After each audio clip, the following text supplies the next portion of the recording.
He tries to escape Murdoch'sembrace.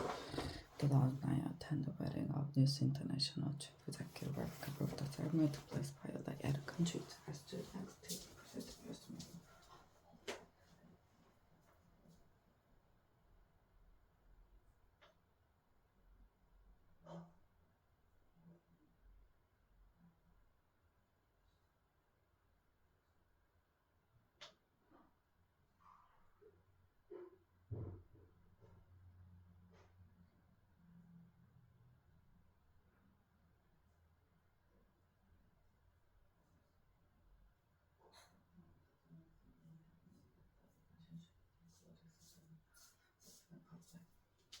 It was my first-hand experience of the culture abuse and activity. The convinced that British press had 24 news were making more difficult for the leader to govern. Worse, hasn't it? I said, I hope not the upcoming election, but that we did, and if we wanted to act improve the instead of the press, I would have supported. That time, the Johnson me had known that the relationship with the serving the public. It was my first-hand experience of this culture abuse and negativity, and convinced me that British press and 24 news were making more difficult for the leader to govern.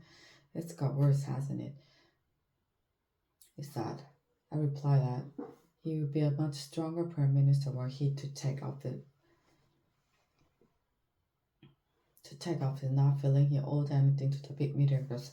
At that point, Mr. Murdoch joined us and we changed the subject. Perhaps we should not have done so. That we did, however, illustrated something of the dishonesty at the heart of what is essentially political and commercial relationship.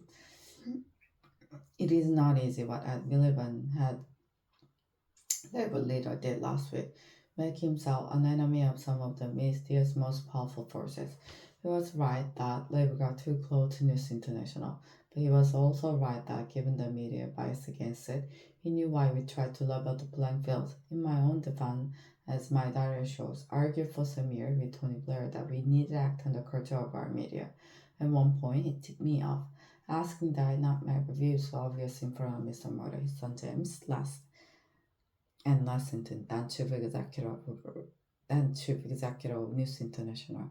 Ultimately, Mr. Blair thought the press had become a problem, but that given our other priority, people would not understand our taking them on. He also thought it would look like revenge for the fact they had turned against it, and there were political considerations too. Trying to govern and win election is hard enough without the press being against you. Except that for all of us, at times, media support was something we credit at the expense of positions of principles on media issues, but that trap has now been sprung. The latest revelations have forced the press, News International, and the government to act. The polls will now be more vigorous. News International will continue with their kamikaze crisis management, which one day will be studied as a textbook case of how not to do it. But the most important developments are the Prime Minister's increase into press practices and a new system of regulation. These mean we now have once in a generation opportunity for a new settlement between politics, the media, and the public. Nobody can argue that we have the press we deserve. Pressured by technological change, a dominant strain of Britain's media has gone into a spiral of decline, in which this scandal is only the most dramatic development. Mr. Cameron did not look comfortable announcing the reviews.